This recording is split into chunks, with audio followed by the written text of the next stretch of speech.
نہایت ہی واجب الاحترام سامعین و حاضرین حضرات، اللہ رب العالمین ارشاد فرما رہا ہے، سو پاکی بیان کرو اللہ تعالیٰ کی جب تم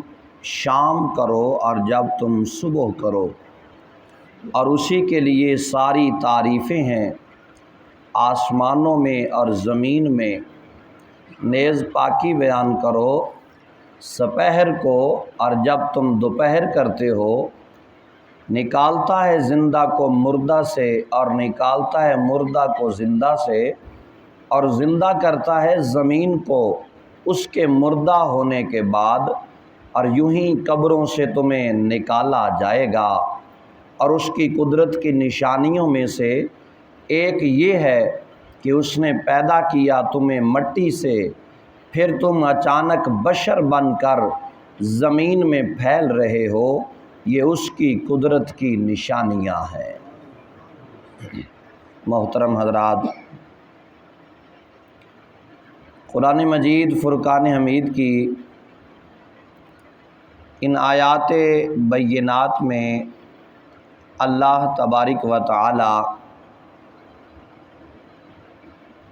جو آغاز فرما رہا ہے تو وہ اپنی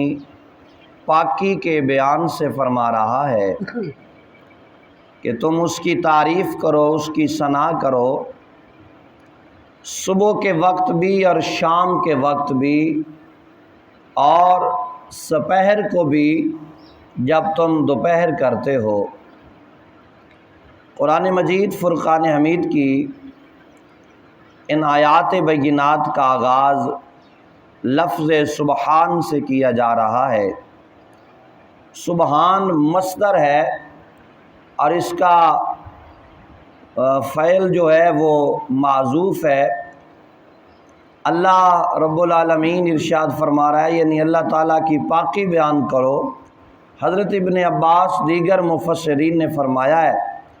کہ یہاں تسبیح اور حمد بیان کرو، اور ان دو آیتوں میں 4 نمازوں کے اوقات کا ذکر بھی بیان کیا جا رہا ہے۔ مغرب، صبح، عصر اور ظہر۔ عشاء کی نماز کا وقت ایک دوسری آیت میں مذکور ہے، وَزُلْفًا مِّنَ اللَّيْلِ، اور حضرت ابن عباس کی یہ تفسیری زیادہ مناسب ہے، کیونکہ محض تسبیح اور حمد کے لیے وقت کی پابندی ضروری نہیں، وہ ہر آن اور ہر لمحہ کی جا سکتی ہے۔ جس عبادت میں وقت کی پابندی شرط ہے وہ نماز ہے، اور جس عبادت میں وقت کی پابندی شرط نہ ہو وہ درود و سلام بھی ہے، حمد بھی ہے اور اس کی ثنا بھی ہے۔ تو قرآن مجید فرقان حمید کی آیت مبارکہ میں اللہ تعالیٰ کی اس عظیم قدرت کا مشاہدہ بھی کروایا جا رہا ہے۔ ایسی عظیم قدرت والے کے لیے یہ ذرا مشکل نہیں کہ وہ تمہیں مارنے کے بعد پھر زندہ کرے، اور یہاں سے اللہ تعالیٰ کی وحدانیت، کبریائی اور اس کی قدرت اور حکمت کے دلائل کا سلسلہ بھی شروع ہو رہا ہے۔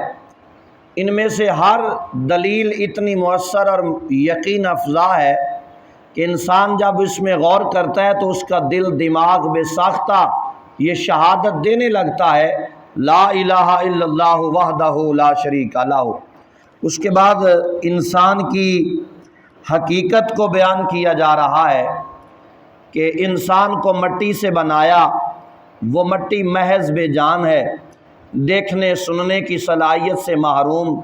عقل و فہم سے یکسر عاری، ایسی مٹی سے انسان کو بنایا اور اسے احسن تقویم کے شرف سے نوازا۔ چاند کی چاندنی اس کے نور جمال کے سامنے شرمندہ، اس کی قامت زیبا کے آگے دم بخود، مہر بلب غنچوں کا تبسم اس کی مسکراہٹ پر قربان، پھولوں کی تازگی اور لطافت اس کی رعنائی اور دل ربائی پر نثار، غرض حسن و جمال کے سارے مظہر اس آئینہ نور الہی کے سامنے کم ہے، اس کی عقل و فہم کی جو لانیوں کے سامنے افلاک کی بلندیاں، سرنگوں اور فضا کی وسعتیں سمٹ کر رہ گئی ہیں۔ تم ہی بتاؤ جس رب قدوس نے اس بے جان مٹی سے ایسا شاہکار تخلیق فرمایا، اس کی اپنی عظمتوں کا ٹھکانہ کیا ہوگا، اس کا اپنا ذاتی مقام کیا ہوگا، جس نے انسان کو اتنا بڑا مقام دیا، جس نے انسان کو مٹی سے پیدا فرما کر اتنا عقل عطا فرمایا کہ یہ کہاں سے کہاں تک پہنچ گیا۔ فرمایا اگر یہ انسان، یہ جو رب کی بنائی ہوئی مخلوق ہے،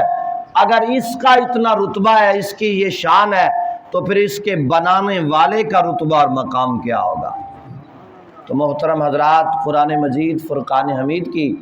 ان آیات بینات میں جہاں ذات وحدہ لا شریک کا ذکر ہے، وہاں ہمیں ایک عبادت کی ترغیب دی جا رہی ہے، اور وہ عبادت ہے سرکار کی بارگاہ میں درود و سلام پڑھنا، اللہ کی حمد، اس کی تعریف اور اس کی ثنا کرنا۔ تو اس کے لیے درود و سلام کے لیے بھی کوئی وقت مقرر نہیں ہے کہ اس وقت پڑھو اور اس وقت نہ پڑھو۔ آپ سفر کر رہے ہیں تو سفر میں پڑھ سکتے ہیں، کاروبار کر رہے ہیں تو کاروبار میں پڑھ سکتے ہیں، گھر میں بیٹھے ہیں تو بھی پڑھ سکتے ہیں، مسجد میں بیٹھے ہیں تو بھی پڑھ سکتے ہیں، اور اللہ کی ثنا، اس کی تعریف آپ چلتے پھرتے بھی کر سکتے ہیں۔ اور اس لیے کوشش فرمائیں جب ہم سفر کرتے ہیں تو اس وقت اگر درود و سلام اور اللہ کی حمد اور ثنا کا آغاز کر لیا جائے تو کئی گناہوں سے انسان بچ جاتا ہے۔ لہٰذا کوشش فرمایا کریں مسجد میں بھی فضول نہ بیٹھیں، جب مسجد میں تشریف لاتے ہیں سارے احباب تو اس وقت اپنی زبانوں پر درود و سلام کا ورد جاری رکھا کریں۔ جب آپ گھر سے نکلتے ہیں مسجد کی طرف تو گھر سے ہی درود و سلام کی صدا کو بلند کیا کریں۔ اور حضور فرماتے ہیں جو بندہ درود و سلام کثرت کے ساتھ پڑھتا ہے تو وہ کئی گناہوں سے بچ جاتا ہے۔ ہمارے گناہوں سے بچنے کا ذریعہ بھی درود و سلام ہے اور اللہ کی حمد اور اس کی تعریف ہے، اس لیے کوشش فرمایا کریں کثرت کے ساتھ درود و سلام اور حمد و ثنا کی جائے۔ اللہ اپنے محبوب کے صدقے ہم سب کی حاضری کو اپنی بارگاہ عالیہ میں قبول و منظور فرمائے، آمین۔ وآخر دعوانا ان الحمد للہ رب العالمین۔ بسم اللہ الرحمن الرحیم، اللہم صلی علی محمد وعلی آل سیدنا